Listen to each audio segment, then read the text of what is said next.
Bueno, Gustavo Gauri, acá en La Palabra Despierta. ¿Cómo estás, Gustavo? ¿Qué tal, Bruno? ¿Todo bien? Estás con mucho trabajo haciendo cosas. Justamente esta semana, bueno, hablamos también por una nota que tenía que ver con los 30 años, ¿no? De Bam Bam Estás Liquidado. Sí, estoy participando, me invitaron de la nueva asociación de técnicos, se llama Asociación Argentina de Técnicos e Ingenieros de Audio, ATIA, que se formó hace 3 años con la idea de visibilizar un poco más el laburo nuestro, que somos como los fantasmas de la música, ¿no? O sea, todos saben que existimos, pero nadie entiende muy bien qué hacemos.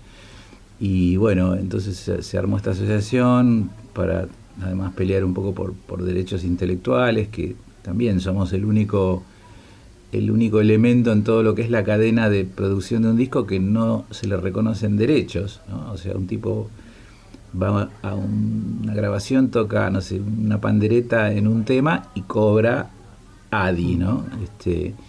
Los autores cobran por ser los autores, los intérpretes cobran por ser los intérpretes, los músicos cobran además sus regalías por el contrato discográfico, y los técnicos no, o sea, no cobran nada, cobran solamente su trabajo que empieza y termina. Y en realidad el trabajo de técnico es un trabajo intelectual, porque la prueba es que los músicos en general terminan llamando siempre al mismo técnico, claro, durante muchos discos seguidos. Entonces quiere decir que algo hace el tipo que ellos necesitan que haga. No les da lo mismo grabar con cualquiera. Y encima ahora con las tecnologías cada vez es más lo que el técnico puede lograr. Antes, cuando se grababa en 2 canales, no tenías mucho que inventar. Pero ahora con digamos, el audio digital, las interfaces gráficas, todo eso, podés hacer, qué sé yo, lo que quieras Claro, con la música. Desde afinar, poner a tiempo, todo. Y hacer que suene en una catedral o en un baño, qué sé yo. O sea, vestís el sonido de como quieras. Entonces, el que toma esas decisiones, en general, es el técnico. Entonces, bueno, la asociación se creó para eso y están haciendo un ciclo que se llama Grabado en Buenos Aires, que vamos a hacer ahora, donde me invitaron a mí, es el 8º encuentro, donde se hace una escucha de un disco histórico y en un sistema así de muy alta calidad, como si estuvieras en un estudio. Y se cuentan pormenores de cómo fue la grabación, cuestiones técnicas, anécdotas, entretelones. A veces hay algún material audiovisual, también fotos de la grabación, o qué sé yo, aparece alguno de los músicos, o graban algún testimonio. Y bueno, la gente viene y se empapa de eso. En general son desde fans del artista a otros técnicos, estudiantes. Ya se hizo un encuentro con un disco de Charlie, otro de Soda, de Piazzolla, de Carajo, de Pedro Aznar. Y bueno, y esta semana justo se cumplen los 30 años de Bam Bam Estás Liquidado, de Los Redondos, y me invitaron a mí para participar de este encuentro. va a ser este miércoles, y para anotarse hay que mandar un mail, ¿no? En la página. Sí, es este miércoles a las 20 horas en el espacio Aguaribay, que es un lugar muy lindo en Belgrano.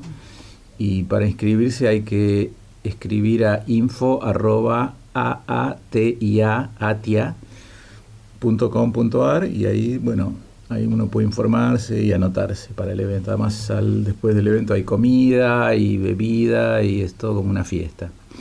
Y creo que tenés alguna sorpresita también, ¿no? Ahí para la Sí, presentación, que no vamos a develar para los para los que vayan.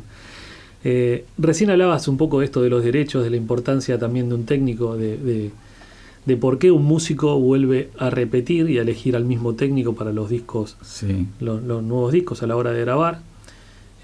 Y yo recordaba que cuando vos comenzaste, digamos, tampoco vos llegás justamente a trabajar como técnico porque no había muchos, ¿no?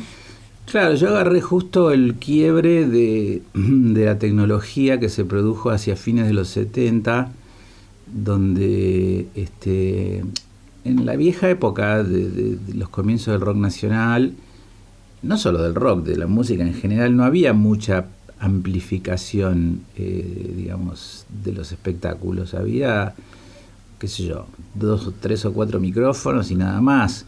Se ponía un micrófono para toda la batería, un micrófono para el cantante, y las guitarras y bajos, eso salían de equipos potentes a todo volumen, directo desde el escenario. Así fue como yo vi a Almendra, a Pescado, a Invisible, a Manal, a Box Day.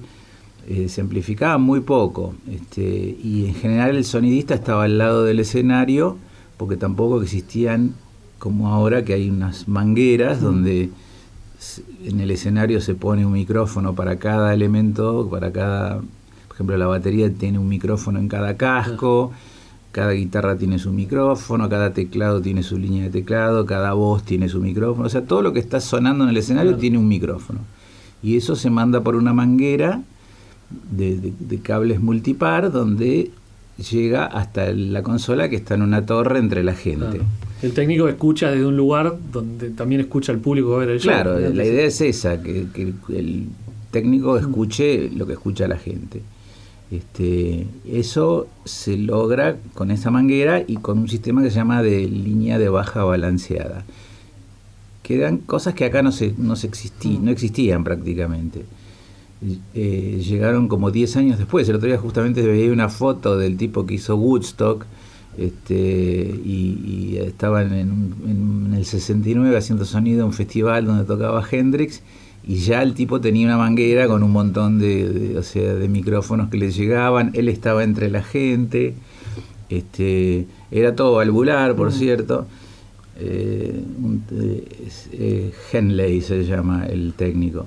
Bueno, y ese fue todo un innovador. Acá esa tecnología llegó, como te decía, 10 años después, que fue justamente cuando yo aparecí ahí con la empresa Stark y el Toro, que el Héctor Stark, el guitarrista de Aquelarre, sí. Había viajado a España con Aquelarre, que ellos se fueron a instalar allá, y ahí él accedió a toda esa tecnología, y cuando volvió a la Argentina decidió traerse un equipo de sonido.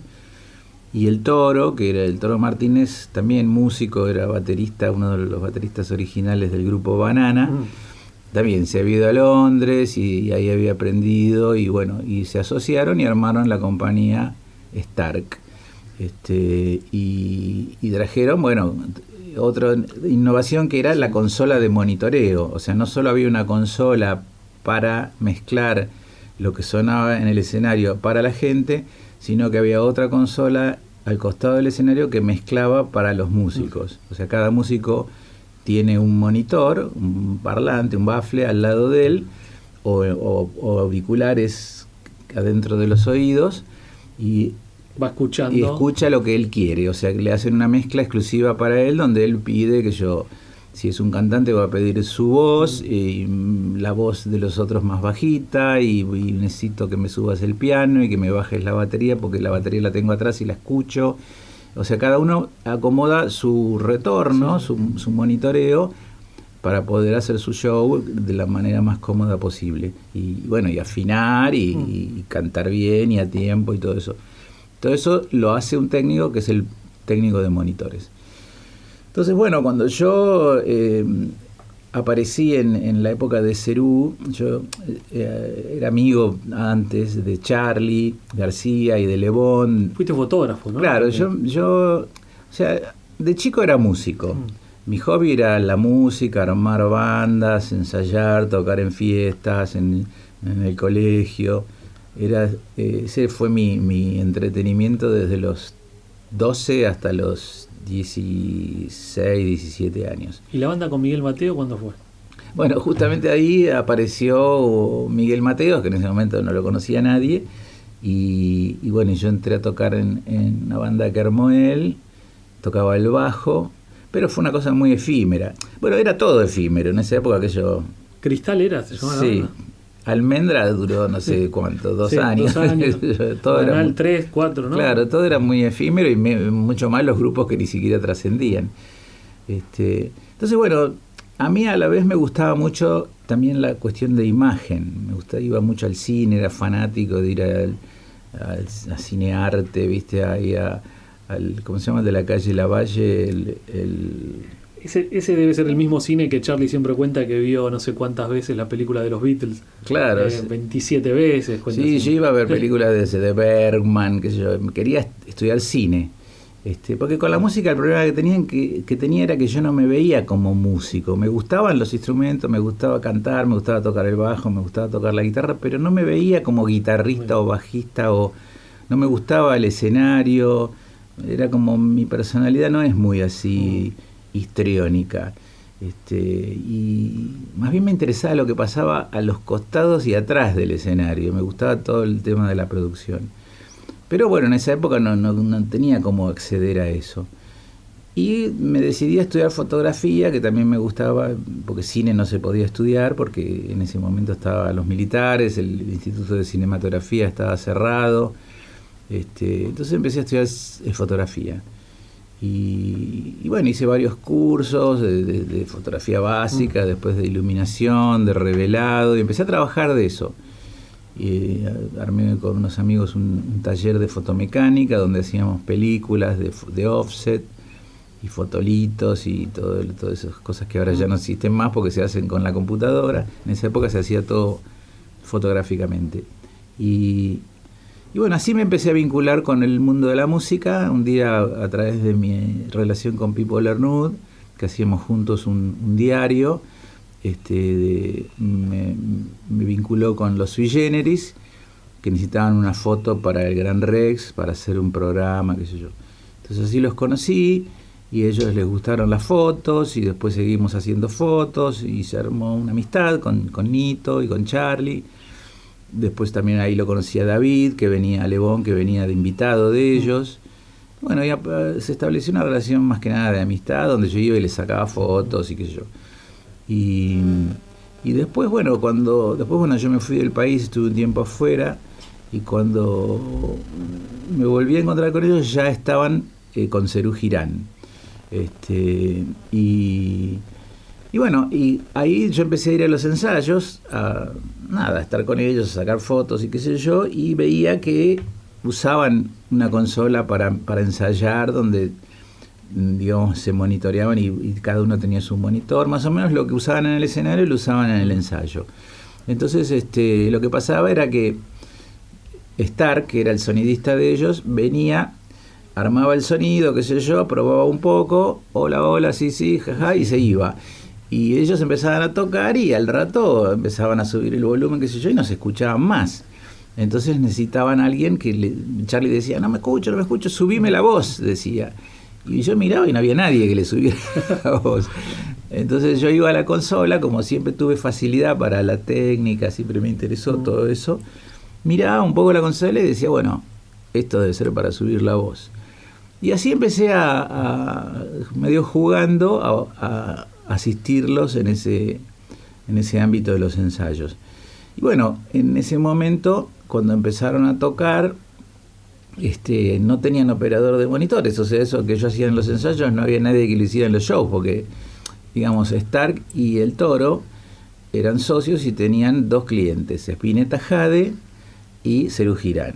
Spinetta Jade lo hacía el Toro y el pelado Stark hacía Serú. Pero no había operadores para las otras consolas que llevaban de monitoreo. Entonces, bueno, como yo ya había medio empezado en el tema, empecé a ir a los shows también. Y bueno, también obviamente me enseñaba el Stark, el Toro, me empecé a empapar en el asunto porque vi que era una oportunidad de volver a estar involucrado en la música, que era algo que realmente siempre había vivido intensamente, ¿no? Claro. Y bueno, así fue como arranqué. Como una cosa fue llevando a la otra, y también no han pasado muchos años de aquella época, han pasado un par de décadas, pero es llamativo ver cómo eran tan pocos, ¿no? Los que comenzaron con este movimiento del rock que llega hasta el día de hoy. Una sola empresa, un solo tipo, un músico que se va afuera y trae sonido, vos que ocupás un lugar que estaba desierto, digamos, Y sí, cuesta imaginarlo ahora porque el rock ahora llena estadios, pero en esa época era todo muy chiquito. O sea, el rock había tenido una primera etapa con Almendra, Manal, los Box Day, claro, los Gatos. Exacto, pero después vino como un bajón en la época del gobierno militar y los grupos que surgieron en ese momento no tuvieron mucha fuerza. De hecho no podía haber recitales, tampoco estaban por momentos hasta prohibidos. Había recitales de músicos extranjeros. El rock era como medio visto como algo subversivo. De hecho, la música se volvió bastante intelectual. Empezó a volverse muy jazzero todo, ¿no? De hecho, el único boliche donde había música en vivo en Buenos Aires era un boliche de jazz. Sí. Y eso también influenció a los músicos de acá, que ellos tuvieron su etapa muy jazzera, ¿no? Y hubo como una refundación en los 80, cuando fue lo de Malvinas y empezaron a volver artistas que estaban afuera. La prohibición de pasar rock en inglés. Claro. Sí, ocurrieron dos cosas. Por un lado, los militares se estaban yendo, entonces empezaron a haber recitales de nuevo. Por otro lado, al irse los militares, artistas que se habían exilado, no solo de rock, por ejemplo Mercedes Sosa, Facundo Cabral, Víctor Heredia, volvieron a Argentina. Y la guerra de las Malvinas generó que, o sea, los militares en un momento prohibieron la difusión de música cantada en inglés en las radios. Entonces las radios tuvieron que pasar todo el día música en castellano y no había, porque se había dejado de producir. Entonces pasaban música, digamos, de la primera época, no sé, Pedro y Pablo, el Tano Piero, eso pasaban. Y bueno, esos artistas volvieron por toda esa difusión y llenaban teatros, porque había toda una efervescencia, porque la gente, después de años de no ir a recitales, encontraba en los recitales un espacio de un escape de todo lo que estaba pasando. Sí, ¿no? Un escape, una descarga, una cosa muy emotiva también. Y bueno, entonces eso generó que hacía falta sonidistas, que hacía falta estudios de grabación, etcétera. Y bueno, yo tuve la suerte de estar ahí, y me puse al hombro todo eso que también requería de una gran audacia, porque, qué sé yo, debutabas en obras, claro, debutabas grabando un disco de Mercedes Sosa, qué sé yo, que sabías que se iba a vender como loco, y entonces si cometías errores, te incendiabas para siempre. Claro, ¿no? Debutaste en la presentación de Bicicletas en Obras, ¿no? Sí, ese fue mi primer laburo como monitorista, la presentación Sí. Y bueno, y también paralelamente a eso, cuando estábamos con David y yo iba al estudio con ellos, que estaban grabando, cuando grabaron Bicicleta o después cuando grabaron Peperina. En Peperina yo ya tenía el estudio, pero cuando estábamos grabando Bicicleta y antes también, el tema de conversación siempre era qué bueno sería tener un estudio independiente, un estudio propio, porque Pedro había empezado a grabar Aznar en su casa, tenía una máquina de 4 canales y hacía demos de sus temas, y también habían aparecido las portaestudio a cassette de 4 canales, entonces había todo como una onda de empezar a grabar en casa. Y también habían aparecido sellos independientes, como los Beatles con Apple fueron los pioneros de eso, pero después muchos artistas empezaron a tener su propio sello. Se empezaron a generar grabaciones en lugares más exóticos. Los Stones iban y grababan en el sur de Francia, en una mansión que había alquilado Richards. Había un estudio en Ibiza, había un estudio en McCartney se había ido a grabar a Laos, donde también tenía un estudio Ginger Baker, que se murió la semana pasada, pobre.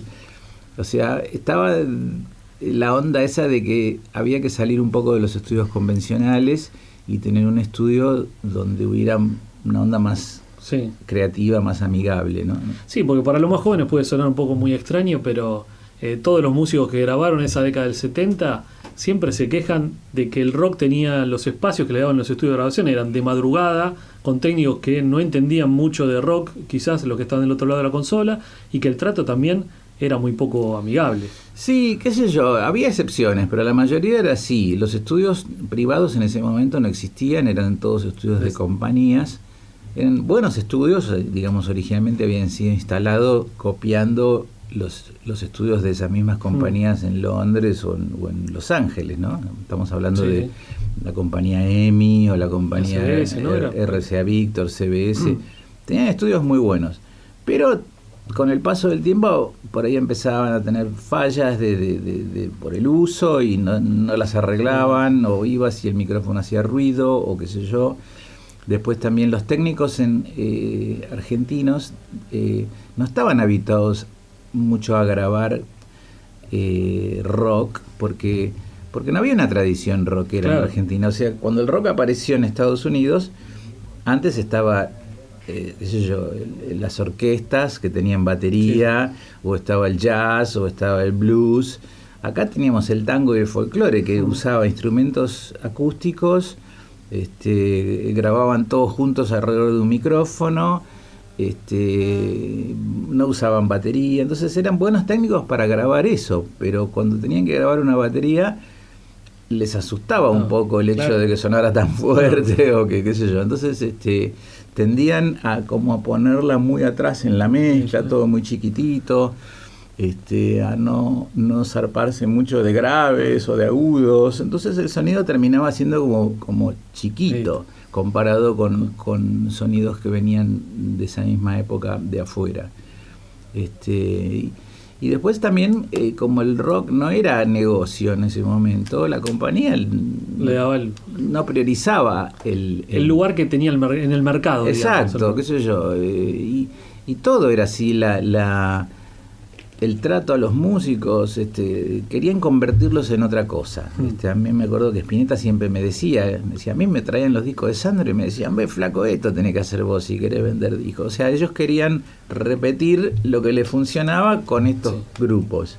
Pero ya tenían el Club del Clan, ¿no? Tenían la música que pasaba también Clayman, ¿no? Sí, pero la famosa música complaciente que hablaban ellos. Claro, también, por eso.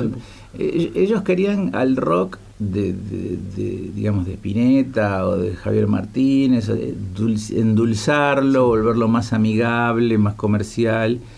Y justamente como tenían los productores que trabajaban en la compañía, los productores artísticos venían también de ese palo. Entonces una de las primeras conquistas del rock nacional había sido no usar productores, porque justamente ellos no querían que los lavaran, que los convirtieran en otra cosa. Entonces, está bien, nosotros vamos a grabar, firmamos el contrato, pero entramos solos al estudio, nadie nos dice. Entonces entraban al estudio y resulta que el técnico no había grabado mucho rock que digamos, productor no había y ellos tampoco tenían experiencia, entonces el resultado era difícil que fuera a nivel sonoro muy, muy bueno, ¿no?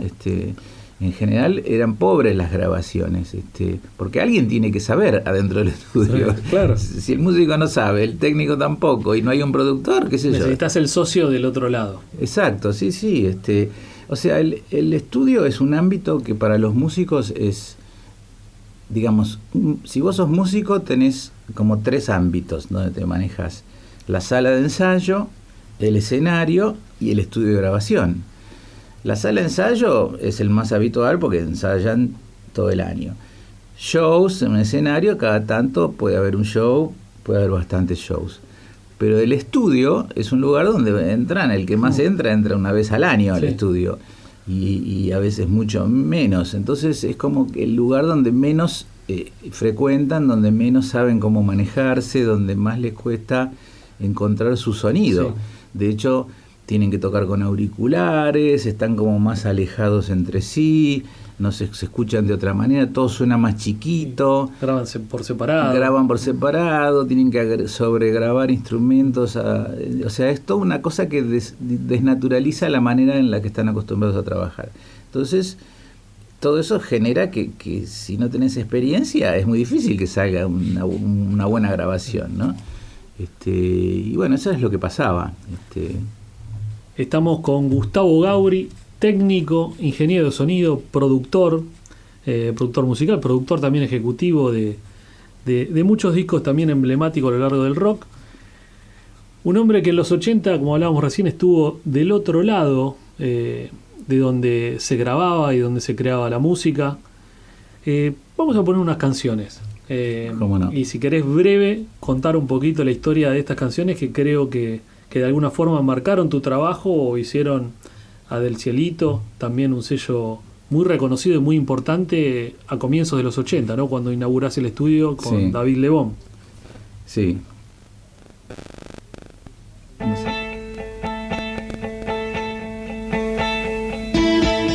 Bueno, arrancamos muy atrás. Vamos muy atrás y vamos para adelante.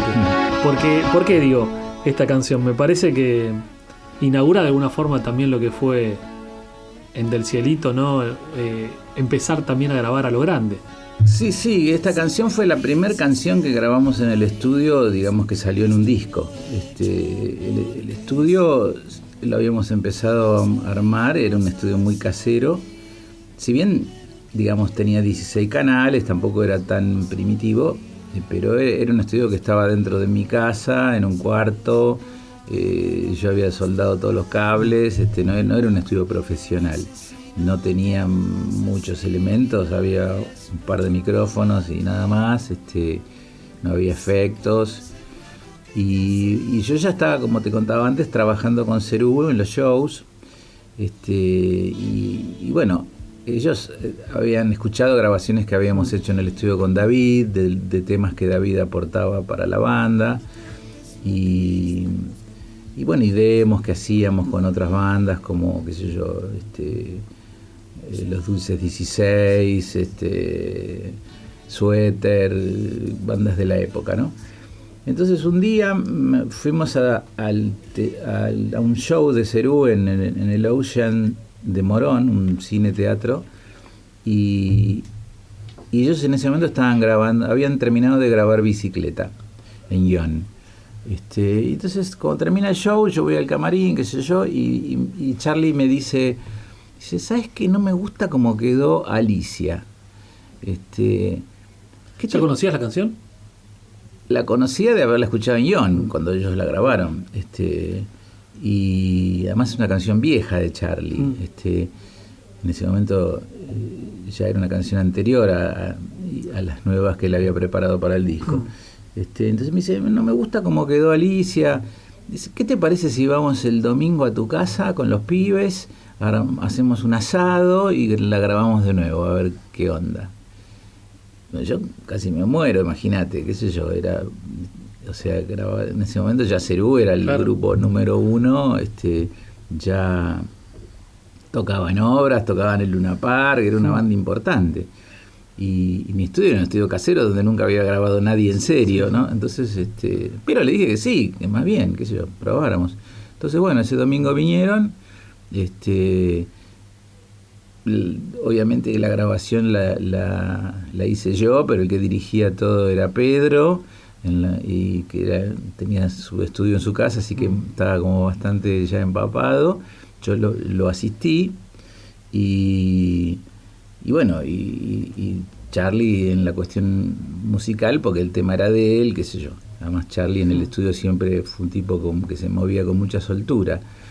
Y bueno, hicimos la grabación así de a uno, tocando de a uno los instrumentos. No sé, no me acuerdo cómo fue, me parece que primero puso una guitarra David, después Moro le hizo la percusión con un bombo, después metió toda la batería, después se agregó el bajo, los teclados, al final cantaron, y al otro día vinieron y lo mezclaron. Y bueno, y eso quedó en el disco. Esa es la versión que todo el mundo conoce de Alicia en el País. Así habías empezado haciendo monitores y así después empezaste también, digamos, con el estudio de grabación y con el sello ahí Del Cielito. Vamos a escuchar más canciones que tienen que ver con este sello también que que un día decidiste crear, ¿no? Como una necesidad. Antes que me cuentes un poco, digo, cómo nace esa historia, y escuchando recién Alicia, ¿no? La canción, y sabiendo que fuiste testigo también de muchos momentos importantes del rock argentino dentro de un estudio de grabación, ¿considerás que tenés cierto olfato para descubrir talentos o para darte cuenta cuando algo realmente va a ser importante o va a trascender más allá de cuestiones normales en la historia de la música? Sí, o sea, evidentemente sí, qué sé yo, con Del Cielito lanzamos varios artistas que hicieron largas carreras, qué sé yo, y en realidad los tomábamos y los contratábamos porque nadie les daba bola. Inclusive antes de ser un estudio reconocido o un sello oficialmente establecido, yo, por ejemplo, no sé, el primer disco de Suéter lo grabé yo porque me gustaba la banda y les ofrecí que vengan al estudio a grabar. En realidad ellos tenían un arreglo con Daniel Greenbank, pero Daniel Greenbank nunca le daba las horas de estudio, el tiempo pasaban y yo me parecía que era una pena, qué sé yo. Y bueno, y el disco funcionó. Greenbank después se enojó conmigo, pero bueno, creo que era obvio que Zabaleta era un tipo talentoso y que esas canciones iban a funcionar y que la banda iba a funcionar. Y bueno, lo mismo con los grupos que vinieron después.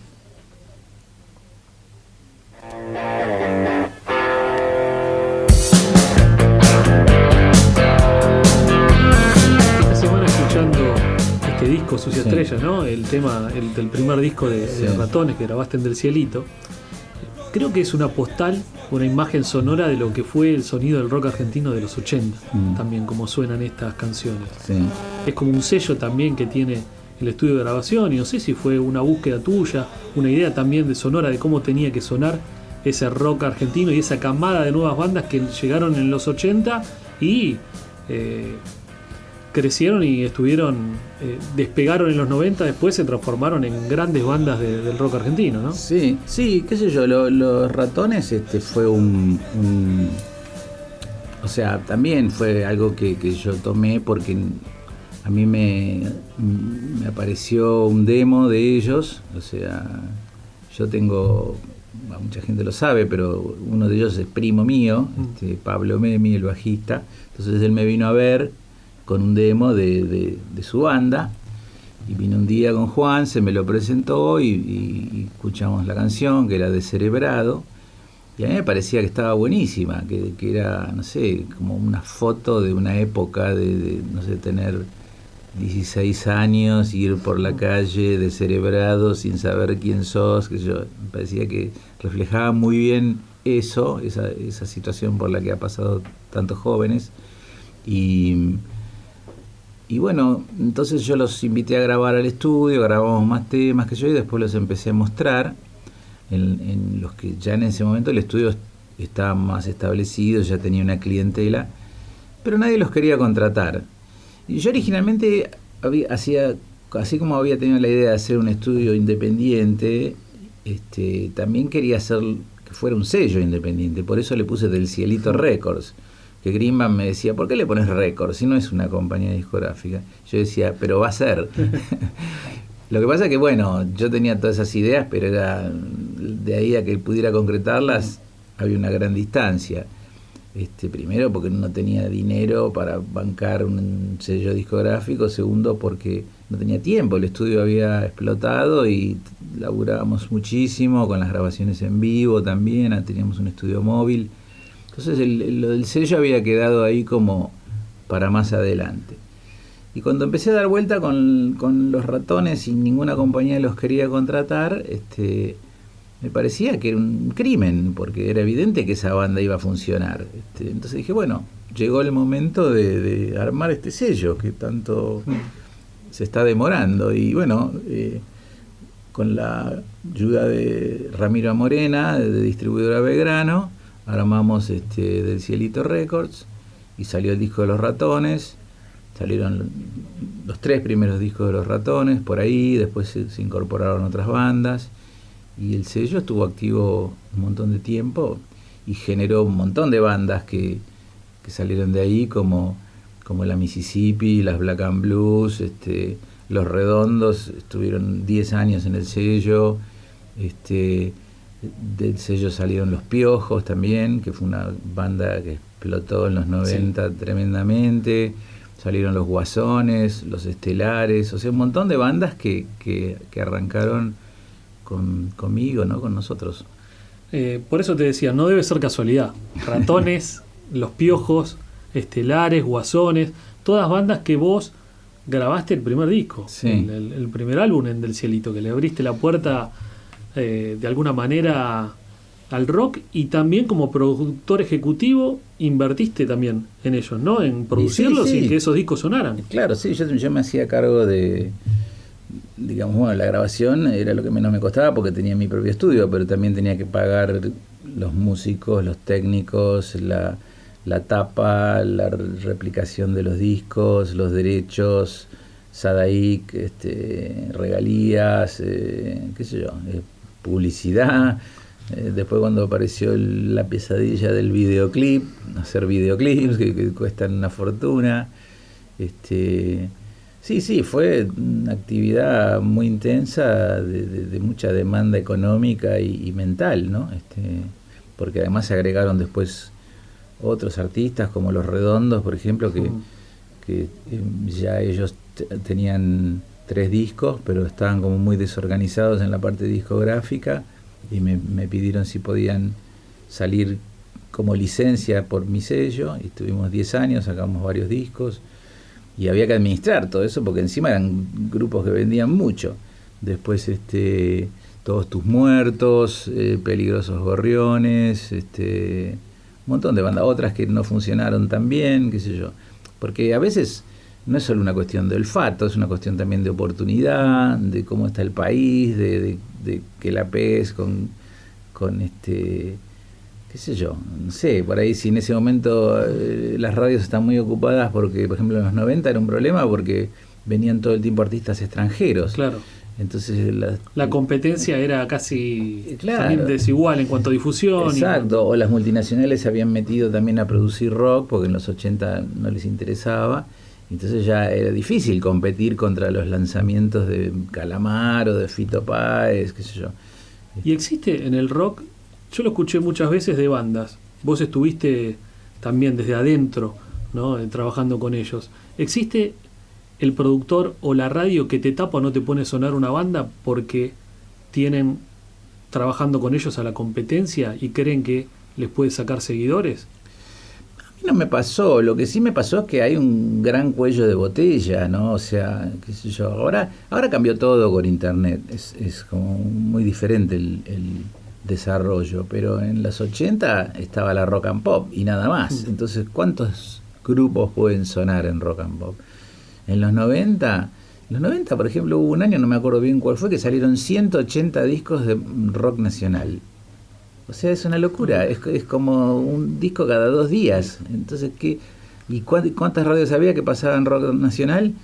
Un par, estaba Mega, Rock and Pop, ¿entendés? Y encima las radios también se fueron volviendo cada vez más parlanchinas, o sea, no sé, en los 70, en los 60, los programas, viste, el Tren Fantasma. Eran presentadores de canciones, claro, los locutores. Pasaban en el viento, modal en la noche, y después te pasaban música. A partir de la Rock and Pop, de Radio Bangkok, esos programas, se volvió todo como muy así de muchas bromas y charla y delirios entre los conductores. Los programas de tener un conductor pasaron a tener 3, 4 conductores. Entonces cada vez el espacio para la música era menor y bueno, y la producción era cada vez mayor. Entonces es como que a veces aparecían buenos discos, pero no encontraban el espacio, literalmente. Ahora, que alguien realmente boicoteara un disco, a mí no me pasó. Lo que sí me pasó era que, qué sé yo, que a veces no lo entendían al disco, que no era su momento, qué sé yo. Igual cuando un disco es bueno, termina funcionando igual. Se termina imponiendo de alguna forma. Pero bueno, a veces ya la banda no está, o qué sé yo. Son como, no sé, son muchos los factores que intervienen para que un disco sea exitoso. Estamos con Gustavo Gauri, técnico, ingeniero de sonido y de grabación.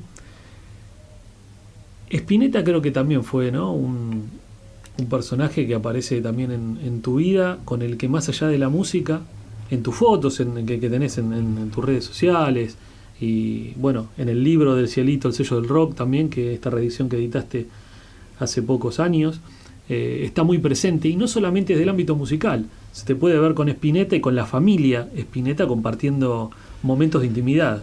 Sí, con Luis Alberto, digamos, él también fue un gran padrino de mi carrera, porque así como con Charlie y con Cerú grabamos la primera canción, Luis Alberto fue el primer tipo que vino y dijo: yo quiero hacer un disco acá, y grabamos todo un disco. O sea, yo Spinetta Jade, ¿no? ¿Fue el primero? Sí, Spinetta Jade. En realidad eso fue él. Yo me lo encontré una vez. Yo tenía el estudio, pero seguía de alguna manera vinculado con cuestiones de la fotografía y qué sé yo al principio, y había hecho algunos números del expreso imaginario, la fotomecánica y todo eso. Entonces el expreso, el dueño del expreso era Alberto Janian, que era el manager de Luis. Y un día fui a la oficina de Alberto por alguno de estos temas y me lo cruzo a Luis. Entonces me lo presenta Alberto, y yo tenía un cassette de estos demos que te contaba que hacíamos al principio, ¿no? Yo con los demos me hacía como cassettes, que los llamaba Del Cielito Record volumen 1, volumen 2, y se los regalaba a mis amigos, qué sé yo. Y siempre tenía un cassette encima. Entonces le doy el cassette a Luis, le digo: mira, yo tengo un estudio en mi casa, hice esta grabación, quería que la escucharas. Entonces, bueno, qué sé yo. Y a los 2 o 3 días me llama Alberto y me dice: mira, el flaco quiere conocer tu estudio, quiere ir a tu casa, ¿viste? Porque tiene un proyecto y se quedó interesado en lo que escuchó, ¿no? ¿Viste? Bueno, buenísimo, qué sé yo. Entonces vino y me dijo: mirá, yo escuché el cassette y hay unos temas que me gustaron mucho, y yo tengo una idea, tengo que hacer un disco de canciones que quedaron afuera de otros discos, desde Almendra para acá, y va a ser un disco acústico, yo voy a tocar la mayoría de las cosas, y me parece que acá el estudio era una cabaña en un bosque, en Parque Leluar, que es toda una zona muy arbolada. Cuando ni siquiera existía la autopista, ¿no? Claro, sí, estamos hablando del año 81. Y bueno, me gustaría grabarlo acá, ¿qué te parece? Yo le dije que sí, que obviamente. Además Spinetta era mi ídolo de la adolescencia, qué sé yo.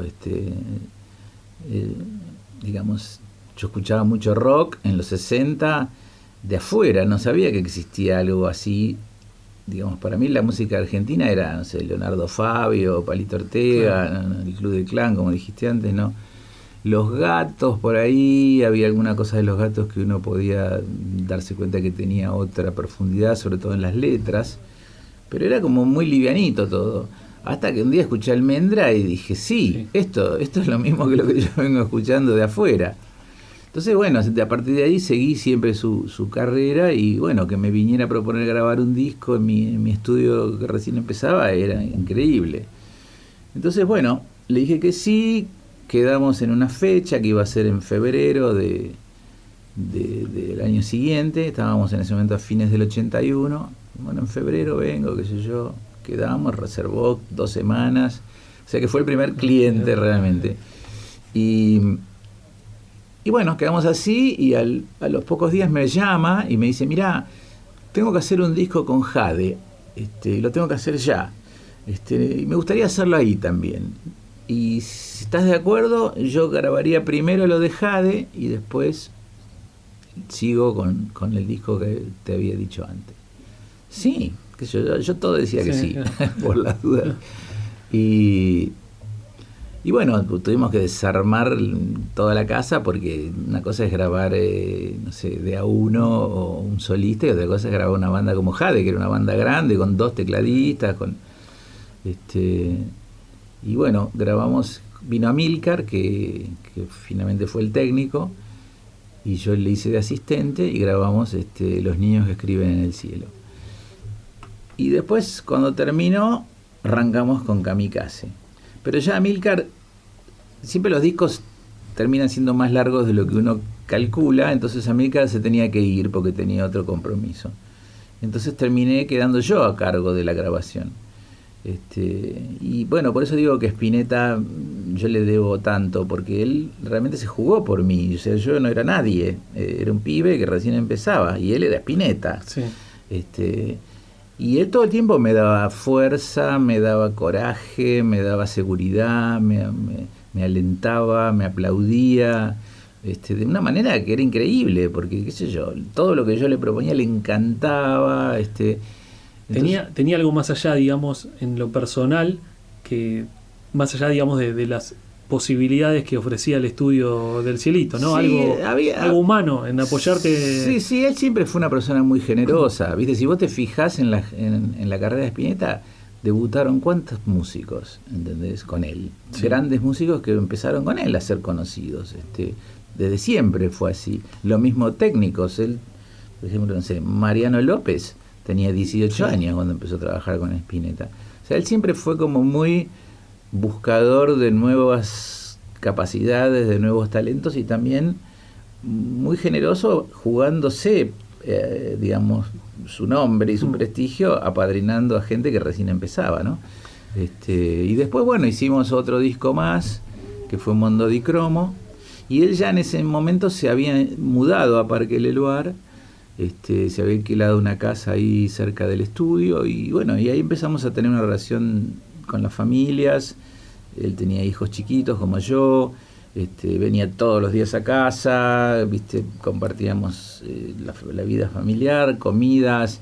A él siempre le gustó mucho cocinar, entonces ahí le gustaban las comidas que hacía mi mujer, que eran así como exóticas, y bueno, se armó un vínculo, y después, bueno, él se fue de Parque Leloir un tiempo, se instaló en otro lado, grabó un par de discos en otro lado, y en un momento le pasó lo de que se le prendió fuego el micro, yendo a Córdoba se le quemaron todos los instrumentos, y también lo estafaron. Hubo él quería, digamos, inspirado un poco en lo que habíamos hecho nosotros, él quería tener su propio estudio. De hecho había tenido ya varios intentos así de estudios muy caseros, pero quería tener un estudio bien, y firmó un contrato con distribuidora Belgrano, y con el adelanto que le dieron para firmar le dio la plata a un tipo que le iba a traer unas cosas de afuera, un grabador de 16 canales y una consola, que yo. Bueno, el tipo desapareció con la plata, lo estafó, y él quedó así parado, digamos, no podía tocar, no tenía instrumentos, no podía entregar el disco que se había comprometido, estaba como paradísimo, ¿no? Entonces yo me enteré de esto y lo llamé y le ofrecí que venga a grabar el estudio, para, qué sé yo, para salir de esta situación, y que después arreglábamos, no sé. Y bueno, entonces él vino, yo ya tenía el estudio nuevo, porque al principio el estudio funcionaba en mi casa, después en el año 83 inauguré en el fondo del mismo terreno, era un terreno muy grande, un estudio de verdad, ¿no? Construido para grabaciones. Y bueno, él no lo conocía, vino y le gustó, y bueno, y ahí me dijo: mira, vamos a hacer una cosa, yo en vez de quedarte debiendo, lo que te propongo es que hagamos una sociedad y hagamos 3 discos juntos y que salgan por tu sello. Entonces hicimos Mondo di Cromo, Tester de Violencia, que fue ese año elegido el disco del año, con el tema del año, que era El Mono Tremendo. Lo presentó en el Teatro Broadway con 3 funciones llenas, o sea, le empezó a ir de nuevo bien. Y después hicimos Don Lucero y Exactas, que es el álbum en vivo. Así que en total hicimos 6 discos juntos con el Flaco. Estamos con Gustavo Gauri, el hombre que estuvo del otro lado de los controles cuando el rock argentino también resurgía en los 80, después de los años de dictadura. También estuvo en los 90. Y antes de meternos en esta actualidad y en las bandas nuevas, porque más allá de estos históricos personajes que siempre se roban un poco la atención, siempre seguiste también por el mismo, así como alguna vez viste a los Piojos, como viste a los Ratones, y trabajaste con ellos en los últimos años también, trabajaste con muchas bandas nuevas que vamos a escuchar también antes de que termine esta nota. Me quería meter un poquito en el capítulo Redondos, que fueron muy importantes en la historia ahí de Del Cielito, y hace unos días cuando hablamos por lo de Bam Bam, me contabas esa anécdota de Spinetta pasando por el estudio y una breve charla que tuvieron con el Indio, que sorprendió, mucha gente quedó sorprendida por ese encuentro, ¿no? Es como que se cruzaran dos planetas, ¿no? Como un cruce de dos planetas que pasan cada 1000 años. Así fue tomado mucha gente en comentarios. Me decían, ¿pero de qué hablaron? ¿De qué hablaron Spinetta? Me imagino que más allá del encuentro Indio-Spinetta, en Del Cielito habrás visto también encuentros que quedaron en la intimidad, digo, no, más allá de lo que hablaron o no, digo, sí, de bien. músicos que uno no se imagina compartiendo un asado, ¿no? Sí, bueno, hubo, por ejemplo, el encuentro del Indio con Calamaros, que después terminaron en una relación que fue pública, empezó ahí. O con el Pelado Cordera también. El Indio con el Pelado Cordera. El Indio, el Pelado y Calamaro, los tres juntos. Y era muy gracioso porque el Indio es un personaje muy filoso. Entonces los cargaba directamente. Era muy gracioso porque, por otro lado, en ese momento la Versuit, por ejemplo, era la banda que hacía River. Claro. Calamaro era Calamaro, que volvía después de su exilio y volvía con todo. Y el Indio estaba empezando su carrera solista con gran éxito, entonces no había muchos músicos de esa convocatoria en la Argentina. Claro. Entonces, cuando se encuentran músicos que tienen ese nivel de convocatoria, se sienten como que por fin pueden hablar con alguien que los entienda. Claro. O que les pase. Con un par. Con un par, exactamente. Entonces el Indio, como era el más viejo, les daba consejos, ¿no? Pero a la vez se rayaba, porque entonces le decía, ¿yo qué consejo le voy a dar a un tipo que sale al escenario en pijama? Decía, ¿por qué pierdo mi tiempo hablando con vos? Decía. Y el Pelado, ¿cómo se tomaba eso? Se reía, qué sé yo, porque él te dice esas cosas, pero te hace reír también. Y bueno, eso es lo que yo en la nota dije que eran diálogos picantes, no picantes porque hubiera mala onda, sino porque era picante, que ellos se gastaban, era como una especie de competencia también. Que lo tienen todos los músicos en general. Sí, ¿no? Sí, sobre todo los músicos más viejos. Ahora yo veo que hay como más confraternidad. Qué sé yo, por ejemplo, no sé, estos chicos Sueño de Pescado invitan, cuando hacen un show, invitan a todos los amigos, a todos los músicos y a cantar, hay como más unión. Pero en aquella época no había tanta unión. Más bien había competencia, porque además el espacio era chico, qué sé yo, claro. Competían por poco público, en definitiva. Y el mundo Solari y el mundo Spinetta, que tuvieron ese fugaz encuentro también, ¿eran muy diferentes? ¿Vos cuál es tu mirada de eso y de ese encuentro? Bueno, Luis siempre fue como muy amoroso y muy con sus colegas. El Indio no tanto, y de hecho a él no le gusta mucho Spinetta. Entonces medio como que se lo hacía notar. Pero eso, siempre dentro de la cosa respetuosa. Sí. Pero él no es muy de alabarte o halagarte o qué sé yo. No va a elogiarlo para... No, porque a veces hay como esa franela, qué genio que sos, cómo me gusta tu... Hay toda esa cosa a veces en los encuentros de músicos, soy tu fan número uno. Él no es para nada así. Sí. Entonces, qué sé yo, cruzan un par de frases y ya no hay más nada que decir. ¿Y a Spinetta le gustaban los redondos? ¿Alguna vez hablaron o no? ¿O le parecía interesante? Sí. A Spinetta le gustaba mucho el rock, los grupos de rock.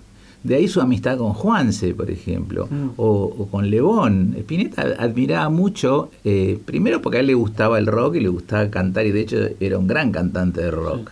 Sí. Él cuando cantaba rock and roll no quedaba nada. Pero lo que él admira de los rockeros es la capacidad de generar emoción en 3 acordes. Decía, yo, por ejemplo, para lograr emoción tengo que hacer por lo menos 7, 8 acordes. Estos tipos meten 3 acordes y te rompen la cabeza. Eso él, de alguna manera, admiraba, y de tipos como Juanse o de tipos como el Indio Solari, ¿entendés? La capacidad de generar desde la simplicidad algo significativo, algo artístico, y eso era lo que le gustaba, digamos.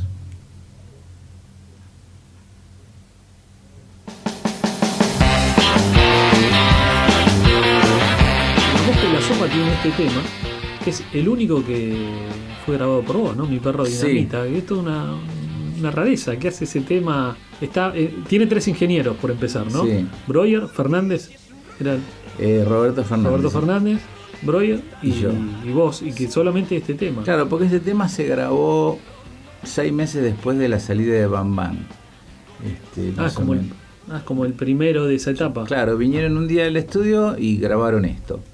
Y después volvieron, no sé, como 4 o 5 meses después con Roberto Fernández y grabaron, o con Breuer, no me acuerdo, y grabaron 4 temas más, y después volvieron e hicieron otra etapa no me acuerdo si la primera etapa fue con Roberto o con Breuer, pero fue así. Hicieron dos bloques con uno con cada uno de ellos, y este tema lo habían grabado conmigo, que al principio no lo querían poner, porque era como descolgado del disco.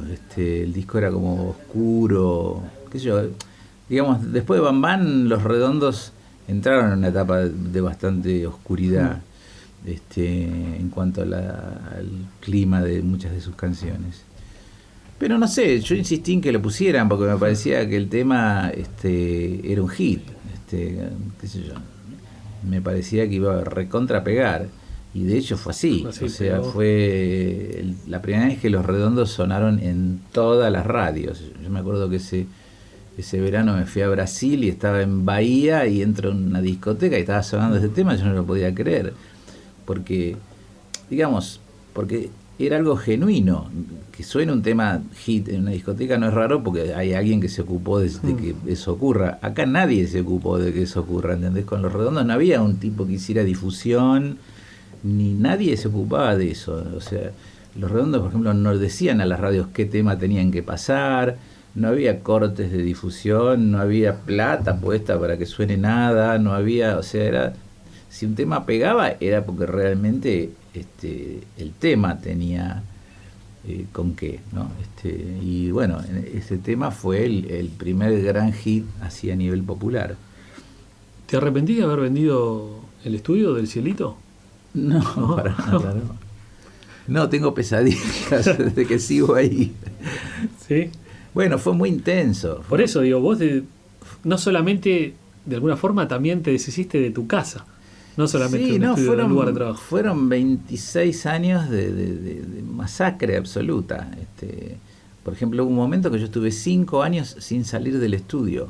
O sea, ¿entendés? Sin salir, ni un sábado, ni un domingo, ni irme de vacaciones, ni nada. 5 años. Salí en una ambulancia esa vez.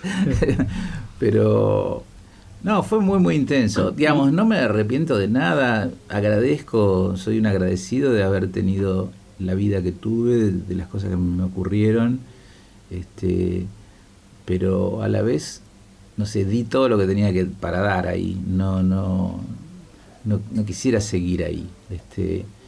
Me gustó también la posibilidad de salir y grabar en otros estudios, y de alguna manera también ocupar un lugar personal, porque yo quedé como muy a la sombra del Cielito. O sea, todo el mundo conoce del Cielito.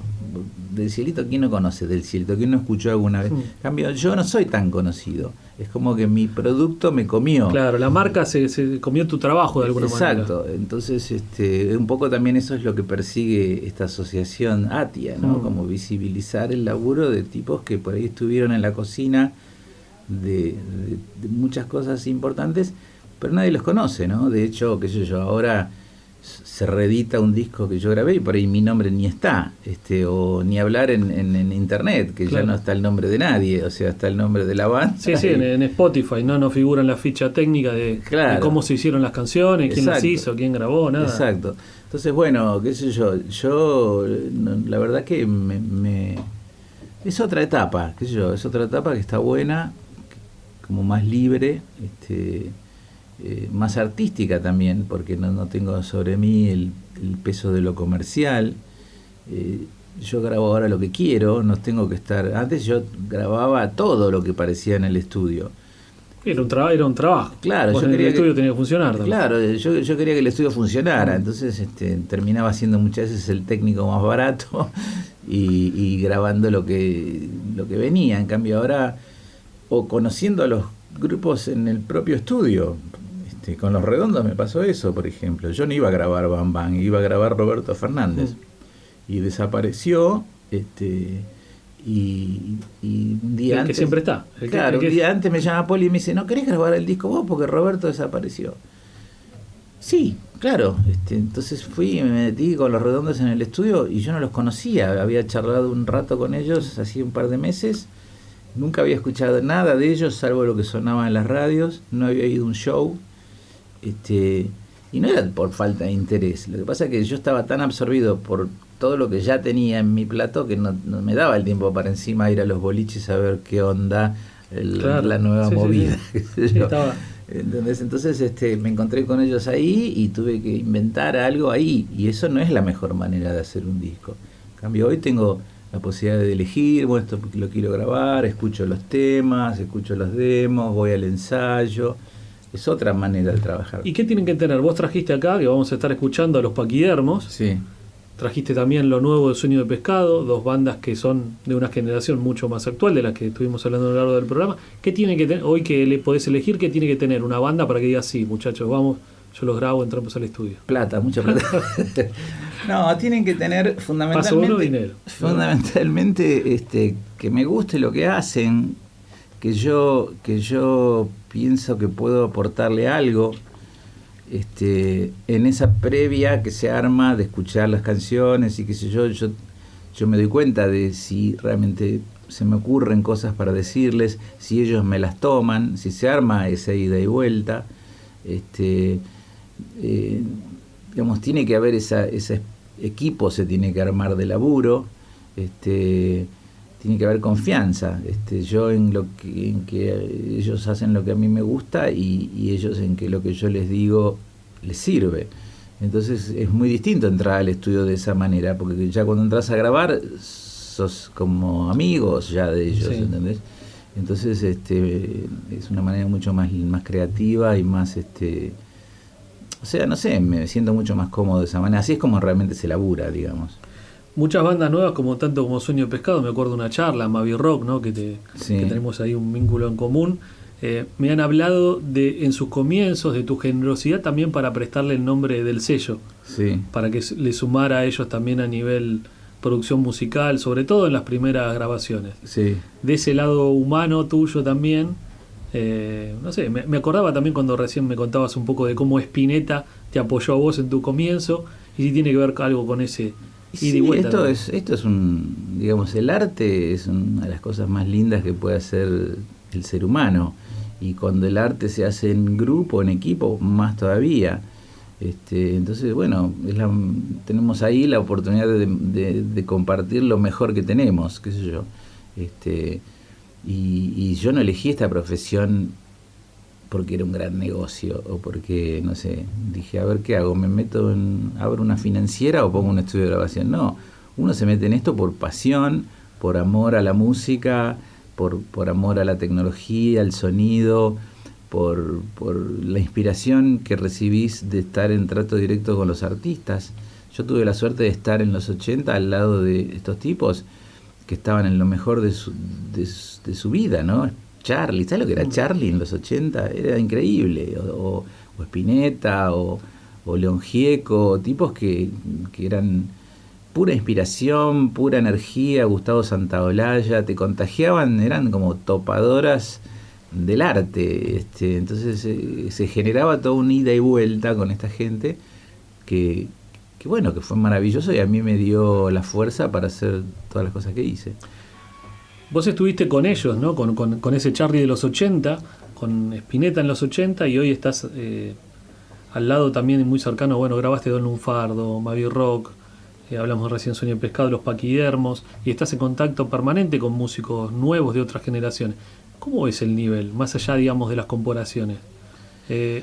Porque también a lo largo del tiempo y la historia se tiende a idealizar lo que pasó siempre se habla de la década de los 80. ¿Crees que hay tanta diferencia en lo musical, en los nuevos músicos, con los de ahora, con los de antes? Y bueno, cada vez va siendo más difícil hacer algo original, digamos, ¿no? Es como que pareciera que ya está todo inventado. Y muchos caen en el error de hacer como un tributo a los discos que les gustaban, o de pensar demasiado en la convocatoria, en el éxito, en que me pasen por la radio. Pero fuera de todos esos prejuicios y todos esos errores, yo creo que hay buen nivel musical, hay muy buenos músicos. Sería absurdo que no lo hubieran, desde un punto de vista inclusive estadístico, con la cantidad de gente que hay haciendo música, la cantidad de medios que tenés en este momento para estudiar música, para equiparte, para acceder a información con internet, donde podés saber exactamente cómo se grabó cada cosa, qué usaron, qué dejaron de usar. O sea, es casi como que si no hubiera buenos músicos sería rarísimo. Las herramientas son mejores hoy. Claro, las herramientas y la información. Uno antes, yo cuando empecé, escuchaba algo que sonaba raro y no sabía qué era. Después sí, me enteraba que las fases, que esto, que el otro. Hoy en día toda esa información está ahí al alcance, podés estudiar, recibirte de sonidista, de técnico, de ingeniero, podés estudiar con músicos, aprender a tocar, aprender armonía, composición, un montón de cosas que cuando yo empecé no existían. Tenés internet donde tenés un montón de pues, no sé, yo con internet me enteré de cosas que no sé. Por ejemplo, yo estaba seguro que había canciones, por ejemplo, hay un grupo Canet Hit, ¿no? ¿Viste donde el tema que empieza Woodstock, la película? Yo estaba seguro que lo cantaba el gordo Bob Haidt. No, lo canta el violero, uno que parece un indio, ¿viste? Lo canta él el tema. Y yo no sabía eso, me enteré viendo en YouTube, ¿entendés? Sí. Y estuve, no sé, 50 años equivocado, ¿viste? Hoy en día tenés la posibilidad de aprender todo. Yo creo que lo que falta justamente es pasión. Me parece que cuando vos tenés demasiada información y demasiada tecnología a tu disposición y demasiado allanado el camino en un montón de aspectos, perdés un poco de pasión, que eso sí tenían estos tipos, estos pioneros, porque justamente era lo único que tenían. O sea, no había un plugin que te hacía sonar como Jimmy Page. Si vos querías sonar como Jimmy Page, tenías que no sé, viste, inventarlo, tocar, ensayar, practicar, estudiar en tu casa, y no había otra manera. ¿Te gusta el trap? Estos chicos que están apareciendo ahora este último año, que hacen también freestyle, que están grabando un disco. Sí, otro día escuché Woz, me gustó un par de cosas. No soy a mí el rap y todo eso mucho no me gusta, pero este pibe me gustó eso que escuché. Me parecía que por lo menos a mí me gusta cuando intentan decir algo con las letras. Me parece que lo que hizo la diferencia en el rock fueron las letras más que la música. De hecho, con el rock nacional de la primera época, al principio lo único que lo diferenciaba a los grupos complacientes de los grupos no complacientes era la letra. Uno quería decir algo y el otro era una cancioncita romántica más. Entonces a mí me interesa mucho el tema de las letras. Me parece que es importantísimo que se intente decir algo, que se intente decir algo con sentido, con poesía, que se busque reflejar la época que estás viviendo, la humanidad, qué sé yo, eso tiene que estar. Y no simplemente que haya una rima, qué sé yo, o decir cosas de moda. Me parece que tiene que haber una profundidad. Llevamos más de 60 minutos de charla con Gustavo Gauri y habremos hablado solamente del 5% de las canciones y de los discos que grabó. Es que hablo mucho, ese es un problema. Gustavo, bueno, antes de despedirte, entonces tenés el miércoles la charla sobre Bam Bam. Sí. Esto es en Atia, que para inscribirse tienen que entrar a la página web, que es... Sí, al email directamente, info@atia, con AATIA.com.ar. ¿Y qué más estás haciendo por estos días? ¿Estás trabajando, tenés algún proyecto? Estoy grabando un disco con La Vieja Bis, que es una banda de La Plata. Y bueno, y sigo laburando con el Instituto Nacional de la Música, con el INAMU, que estoy haciendo la digitalización de lo que era el catálogo de Music Hall, que el INAMU adquirió. Ahora vamos a hacer la reedición de discos de Cerú, que están ahí, La Grasa de las Capitales y el disco 1 de Cerú, que justamente me encuentro ahora el domingo con Pedro Aznar, que vamos a hacer la redigitalización y el mastering de eso, que va a estar buenísimo porque va a salir en vinilo y en una nueva edición en compact que reemplaza la que hay, que es bastante mala. Eso, qué sé yo, de todo un poco. Bueno, gracias al INAMU también y a tu trabajo se recuperaron unas grabaciones de Piazzolla, ¿no? Me acuerdo Sí. En los últimos tiempos. Sí, y ahora aparecieron también cosas de Invisible, hay ¿Inéditas? Sí, hay una cinta de Invisible en el Coliseo que es espectacular como suena. El otro día lo estuvimos digitalizando. ¿Y va a salir eso? Y están viendo las cuestiones contractuales, ¿no? Estuvo Catarina Spinetta ahí escuchándolo. Pero sí, la idea es que todo eso esté disponible, ¿no? ¿Y los demos, conservar los demos de todas esas bandas que pasaron por el cielito o no? Porque en este país los historiadores ¿no? y la gente que se dedica a los archivos han hecho estragos. Sí. Desde el Canal 7 en adelante, ¿no? Sí, nunca se valoró mucho el pasado a nivel conservarlo, ¿no? Se han grabado cosas arriba que se perdieron, ¿no? Cosas increíbles. Sí, todo se borraba. Las compañías se han achicado tanto, se han mudado tanto que han ido perdiendo no solo cintas, han perdido hasta contratos. Claro. Entonces es una pena eso. Por eso es tan valioso esto que está haciendo el INAMU, de recuperar y armar un archivo digital de todas estas cintas, que también son cintas que tienen 50, 60 años, no resisten ya ser pasadas directamente por una máquina muchas veces. Eso creo que es importante. Yo tengo cosas, todo lo que puedo. Yo también tuve que mudarme y achicarme y qué sé yo, y es difícil a veces. En la mudanza siempre se va perdiendo algo. Y ocupa mucho lugar, sí. Todo eso. Bueno, Gustavo Gauri lo pueden encontrar también en redes sociales, en Facebook está como Gustavo Gauri, y pueden ver también mucho material, porque no solamente, más allá de su experiencia estando del otro lado de la consola, ha registrado en video y con fotos, fotos emblemáticas del rock que quizás uno no sabía. Yo no sabía hasta que me enteré en estos días también las de Sui Generis, fotos de Los Redondos, y todo ese banco emblemático del cielito que ha sido también un sello, ¿no? Con Los Redondos, esas fotografías y el material audiovisual también que rescatás y últimamente compartiste ahí en las redes.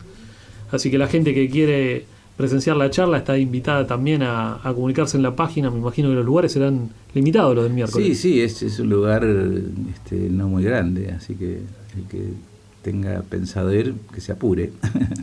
Bueno, el hombre que estuvo del otro lado del rock mientras sucedían cosas importantes en la historia de nuestro rock argentino, Gustavo Gauri, pasó por La Palabra Despierta. Gracias por venir. No, gracias a vos, Bruno, y saludos para todos.